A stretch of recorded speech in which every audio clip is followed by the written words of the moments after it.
आइए इस कथा को विस्तार से समझते हैं। एक बार भगवान गणेश गंगा तट पर तपस्या में लीन थे। उसी समय देवी तुलसी, जो भगवान श्री कृष्ण की परम भक्त थीं, पिता मोरध्वज की सलाह और अपने आराध्य को पाने की इच्छा से वहां तप करने पहुंची। तप के दौरान तुलसी का मन भटका। तभी उन्हें ओम ध्वनि सुनाई दी। पास जाकर देखा, एक तेजस्वी पुरुष ध्यान में लीन है। वे स्वयं भगवान गणेश थे, पर तुलसी को उनमें श्री कृष्ण दिख रहे थे। तुलसी बोली, प्रभु, आपके इस दिव्य रूप ने मेरी आत्मा को छू लिया। प्रभु कृपया नेत्र खोलें और मुझे अपनी अर्धांगिनी स्वीकार करें। यह सुन गणेश जी की तपस्या भंग हो गई और वे बोले, देवी, किसी के तप में विघ्न डालना उद्दंडता है। तुलसी श्रद्धा से बोली, प्रभु, ये उद्दंडता नहीं, मेरा प्रेम है।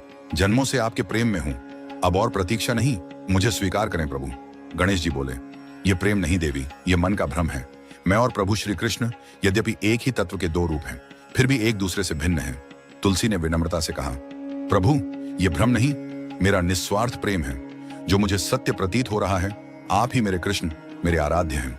गणेश जी क्रोधित स्वर में बोले, आप बार बार वही भूल कर रही हैं देवी। मैं आजीवन ब्रह्मचारी रहना चाहता हूं। आपका यह आग्रह कहीं आपको मेरे श्राप का भागी न बना दे। ये सुनकर तुलसी क्रोधित हो उठी। क्या मैंने प्रभु प्रेम इसलिए किया कि आप मेरे प्रेम को ब्रह्मचर्य बताकर ठुकरा दें?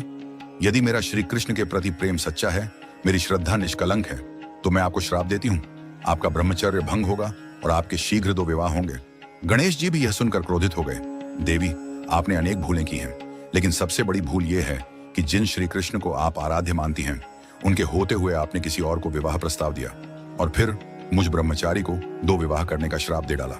आपका प्रेम चाहे जितना भी सच्चा हो, किंतु आपके मन की चंचलता ने आज आपके प्रभु प्रेम पर पर्दा डाल दिया। यदि आपके मन में संयम होता तो आप मुझे पहचान लेती, किंतु आपने असंयम और आसुरी स्वभाव का प्रमाण दिया है। देवी, मैं तुम्हें श्राप देता हूं। मेरी पूजा में तुम्हारा कोई स्थान नहीं होगा और इस जन्म में तुम्हारा विवाह श्री कृष्ण से नहीं, एक असुर से होगा। ये सुनकर तुलसी को अपनी भूल का एहसास हुआ और बोली, हे गजानन, मैंने तो आप में कृष्ण के रूप को देखा। ये भूल थी मेरी। आपके श्राप से मैं अपने आराध्य से वंचित हो जाऊंगी। मैं प्रभु का वियोग नहीं सह सकती।